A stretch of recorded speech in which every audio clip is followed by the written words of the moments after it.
होली हिंदुओं का एक महत्वपूर्ण पर्व है। इसे कहते हैं Holi the festival of colour. यह रंगों का त्योहार है। हर पर्व के पीछे कोई न कोई कहानी छुपी रहती है। इस पर्व के पीछे भी एक कहानी है जो हमारे प्रधानाध्यापक पहले सुना चुके हैं। यहाँ पर हम सब खुशी मनाते हैं। बुराई पर अच्छाई की विजय होती है। होली में सालों भर की जो गंदगी होती है हम एकत्रित करके एक जगह करके जला देते हैं, जिससे 4 दिन के अंदर कचरे जल जाते हैं। उन्हें हम तुरंत उठ के काम कर लेते हैं। तो हर बार के पीछे न कोई कहानी जरूर है। इसके साथ ही हम ये चाहता हूँ कि ये खुशी पर हम लोग बच्चे मिलकर मनाएं। देखो हम लोगों के जो गुरु होते हैं वे गो माने होता है अंधकार और रू माने प्रकाश, अर्थात अंधकार से प्रकाश की ओर लाने वाले, अज्ञानता से ज्ञानता भरने वाले गुरु कहलाते हैं। गुरु गोविंद जो पिता होते हैं उनसे भी उनका स्थान उच्च होता है। इसलिए इस बात को समझते हुए कि भाई आज जो समाज में नैतिकता का हनन हो रहा है, शिक्षकों के मान मर्यादा में कमी आ रही है, इसका मुख्य कारण है बच्चों में नैतिकता का पतन। इसलिए बच्चे किताबी शिक्षा के साथ साथ नैतिकता के भी जानकारी लें। और आदमी बहुत पढ़ लिख जाए लेकिन नैतिकता का ज्ञान जब तक नहीं होगा तब तक आदर्श नागरिक नहीं बन सकता। इसलिए मैं यहाँ पर हमारे बीच माननीय मुद्रिका हैं, उन्हें भी अपने मुखारविंद से इस होली मिलन समारोह में होली पर कुछ विशेष बातें बोलते हुए अपना विचार रखेंगे। माननीय मुद्रिका। आदरणीय प्राचार्य महोदय, शिक्षकगण, छात्र छात्राओं, आज हम लोग होली मिलन समारोह में एकत्रित हैं। होली हिंदुओं का महत्वपूर्ण त्योहार है। इस होली को खुशियों का त्योहार के नाम से जानते हैं। यह खुशी एक दूसरे से जो है रंग गुलाल लगाकर एक दूसरे से मिलते हैं और खुशी खुशी हम लोग आनंद लेते हैं। एक दूसरे के पास जाकर रंग अबीर लगाते हैं और एक दूसरे से मिल करके जो है हम खुशी मनाते हैं और इतना करके हम अपनी वाणी को विराम देते हैं। जय हिंद। देखो हम लोग कोई हिंदू धर्म से बिलोंग करता है, कोई मुस्लिम धर्म से, कोई सिख, कोई ईसाई। हम लोगों का जो ये डाइवर्सिटी है, डाइवर्सिटी को कन्वर्ट करना है यूनिवर्सिटी में, यूनिटी में। अर्थात हिंदू, मुस्लिम, सिख, ईसाई जो भिन्न भिन्न धर्मों के हैं अपने मजहब को भुलाकर भारतीय होने का दावा करें, तब हमारा देश आगे बढ़ सकता है। और भारत देश के नागरिक हैं, न कि हम भिन्न भिन्न जाति धर्म संप्रदाय के कहला सकते हैं। इसलिए कोई उजला कपड़ा पहने हुए है, कोई लाल कपड़ा पहने हुए है, कोई गुलाबी है, कोई कुछ है, कोई कुछ है, तो हमें रंग पर नहीं जाना है। हमें एक रंग जो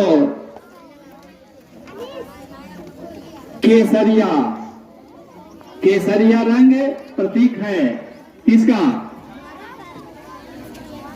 बल का। सफेद किसका? सच्चाई और शिक्षा का। हरा रंग प्रतीक है संपन्नता का। तो हम लोग सभी एकजुट होकर देश की संपन्नता के लिए मेहनत करके राष्ट्र को आगे बढ़ाना है। और बच्चे जो हैं कल के पिलर हैं। अगर तुम ठीक ठाक रहोगे तो हमारा देश, पिलर जो है कमजोर है तो हमारा देश कमजोर साबित होगा। जिस मकान को जितना ऊपर ले जाना होता है उस मकान के नींव को उतना ही नीचे डाला जाता है। अर्थात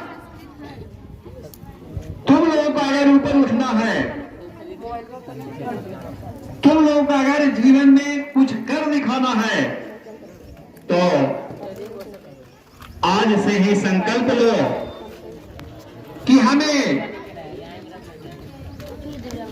काफी मेहनत करके जीवन में कुछ कर दिखाना है।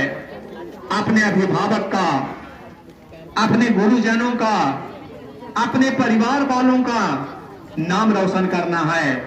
और आज जो हम देश में बिखरे बिखरे नजर आ रहे हैं, वे इस दुष्विचार को भूलकर एक होने का प्रयास करेंगे। और हमारे बीच एक और सहायक शिक्षक माननीय उपेंद्र बाबू हैं, जिनका भी इस विद्यालय कौन बोल रहा है के उन्नयन में काफी योगदान रहा है। मैं उनसे भी आग्रह करूंगा कि वे अपने विचार इन नन्हे मुन्ने बच्चों के बीच रखेंगे, ताकि वे भी बच्चे सीख कर आगे बढ़ने का प्रयास करेंगे और उनकी वाणी उन्हें जीवन में आगे बढ़ने में मदद करेगा। माननीय उपेंद्र बाबू।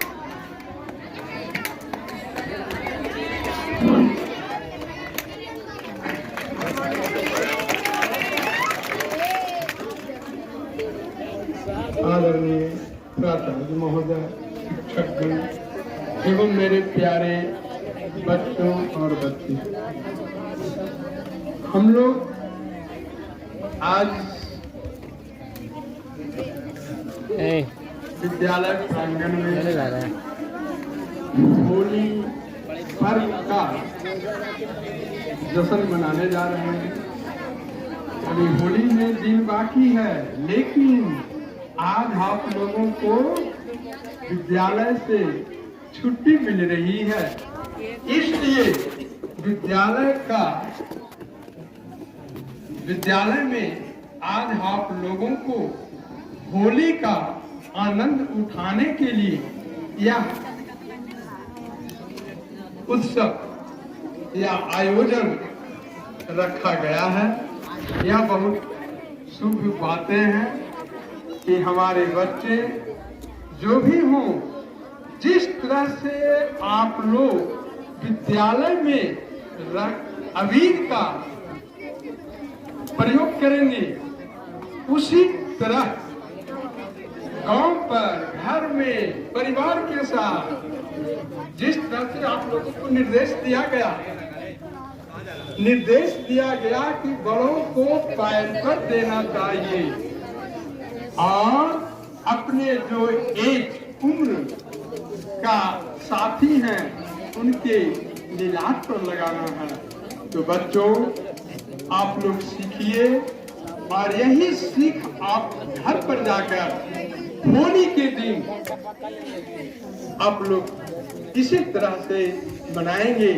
तो जितने भी आपके गांव में बड़े लोग होंगे या परिवार होंगे तो आपको अच्छे मानेंगे और कहेंगे कि मेरा बाल बच्चा अच्छे ढंग से पढ़ाई करता है और कुछ अक्ल सीख रहा है। इसमें दो मत नहीं है।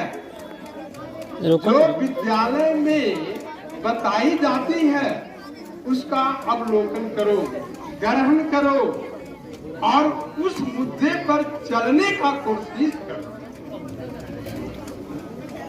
बिना किए हुए कुछ होता नहीं है।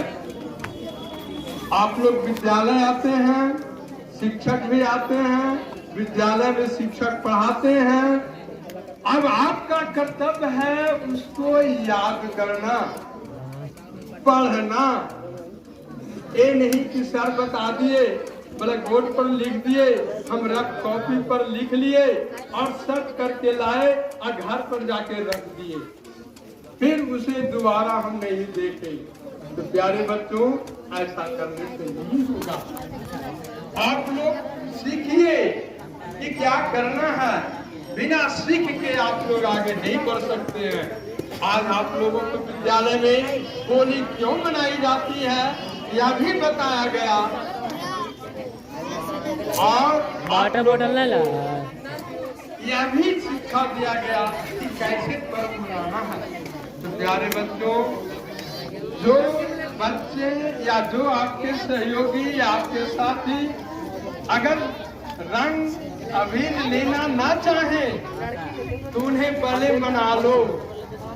अरे भाई सुनो, साल भर हम लोग बचेंगे तो फिर अगले साल होली मनाएंगे, इसलिए आज का दिन मना न करो दोस्त, अबीर ले लो और तुम्हें मुझे लगा दो। क्योंकि साल में एक बार पर्व आती है और खुशी पूर्वक दो और लो, जबरदस्ती नहीं। जबरदस्ती में झगड़ा हो जाए और झगड़ा होता है तो छोटी का झगड़ा बढ़ के झगड़ा बदल जाता है। हम तो यही ग्रामीण या शहरी क्षेत्र को नहीं देखते। तो इसलिए प्यारे बच्चों, अगर किसी को रंग दो तो पहले इजाजत ले लो, उसे प्रेम से अपने बस में ले लो, तब उसे रंग लगा और उससे भी रंग लो और उसे भी दो। और एक बात आप ध्यान देना कि अपने से बड़ों को पैर पर यह बताई गई है, यह अवश्य काम करना। एक बात आप, अच्छाई और बुराई हर इंसान में होता है। आप लोग देखे होंगे फूलों का राजा कौन है? गुलाब में क्या होता है? कांटा होता है। फूल कितना सुंदर, फूलों का राजा, अरे लेकिन उसमें कांटा होता है। कमेंट बाजी करेगी। फिर भी फूल, गुलाब फूल चमकता है। कमेंट बाजी करते। तो प्यारे बच्चों, ऐसी बात नहीं है, हर में विचार अलग अलग होता है। तो आप लोगों से मेरा यही कहना है कि आप लोग भी अच्छे बनकर दिखाइए, अपने से बड़ों को पैर पर रंग दीजिए और अपने जो साथी हैं उनके जो भी हो गाल ललाट पर डालिए और यही अनुकरण आपको करना है। और अच्छाई बुराई जो आपको अच्छा ना लगे उससे आप रंग ना लगाओ, यह मेरा कहना है। जो कुछ ऐसे भी आदमी हैं कि जो अपशब्द का प्रयोग करते हैं होली के नाम पर, होली के नाम पर लोग कुछ खा पी लेते हैं और अपशब्द का प्रयोग करते हैं, तो प्यारे बच्चों उससे दूर रहो। मेरा कहना है उससे दूर रहो, और जो आप लोग आपस में अच्छे बुझाए उसके साथ हंसी खुशी के साथ पर्व मनाओ और सदा मनाने का कोशिश करो, और तुम लोग अच्छे ढंग से पढ़ो लिखो। मेरा यही कामना है। मैं आप लोगों से ईश्वर की दुआ मांगता हूँ कि आप लोग अच्छे बने, अच्छे रंग से होली मनाए और अच्छे रंग से पढ़ लिख कर एक बड़े ओहदे पर जाएं, जिसमें आपका परिवार, आपका समाज, आपका गुरुजन, आपका माता पिता सब आनंद हो।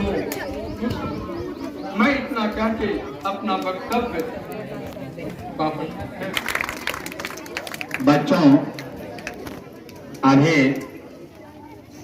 माननीय उपेंद्र बाबू ने बतलाए कि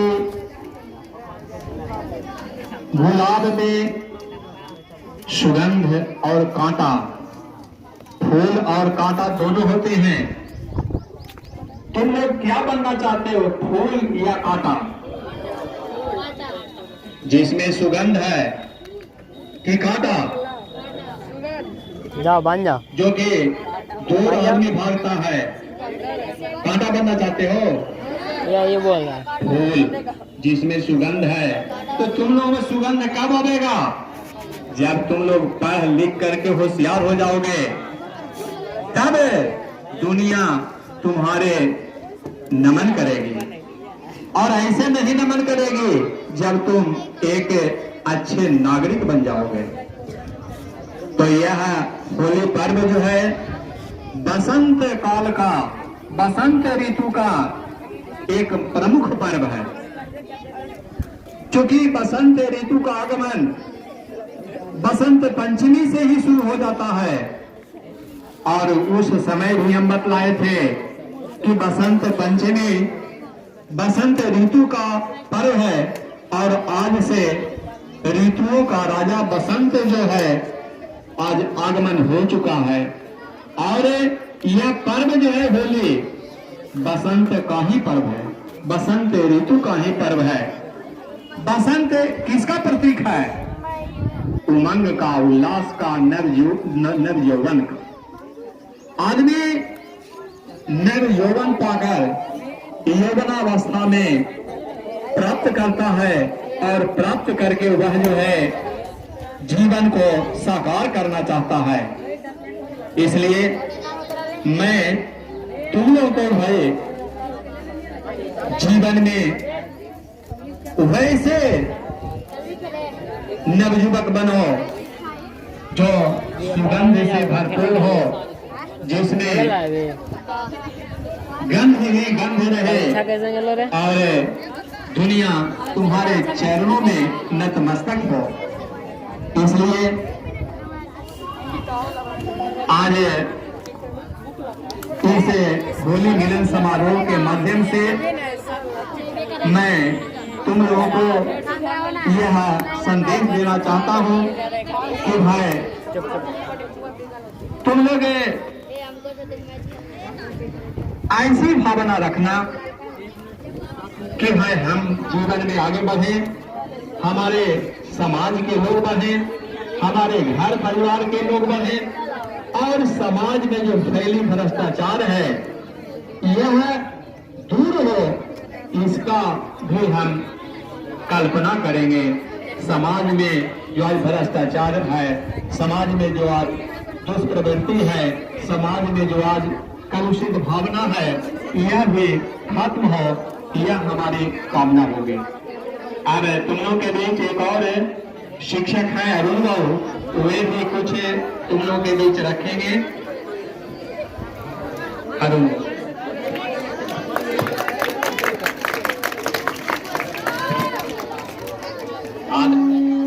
आदरणीय प्राचार्य महोदय,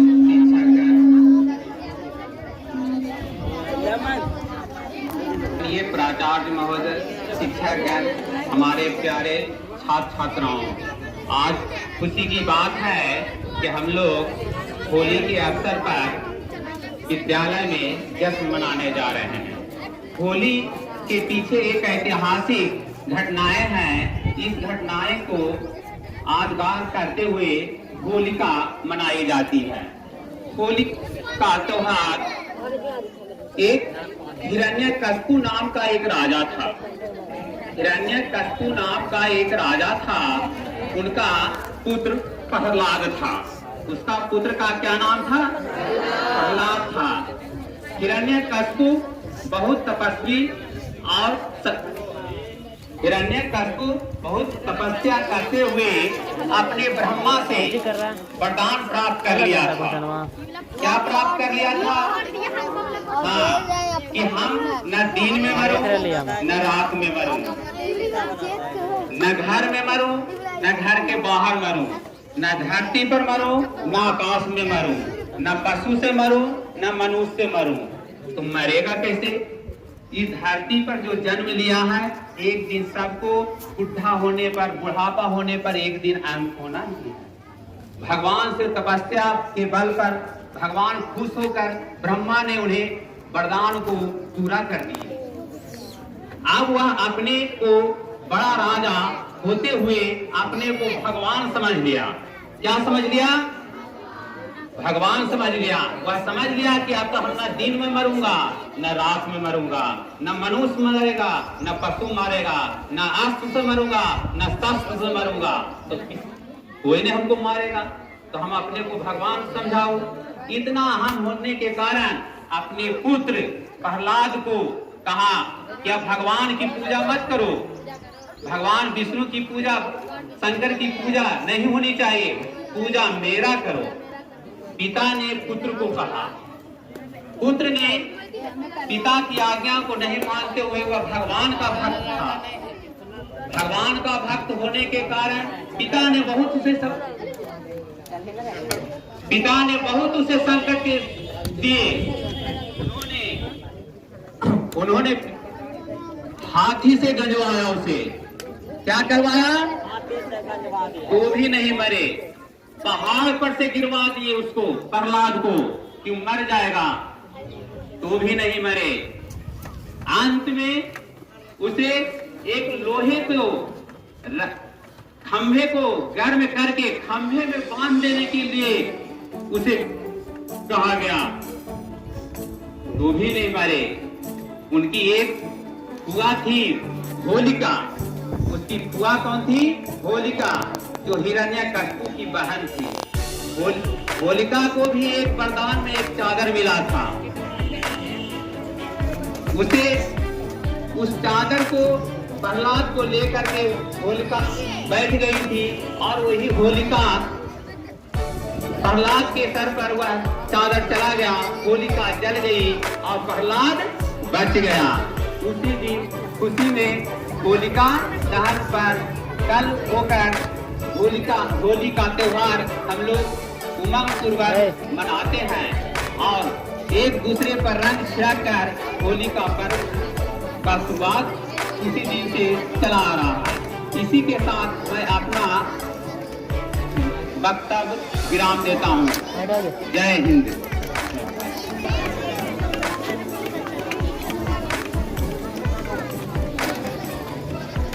लड़कों में कोई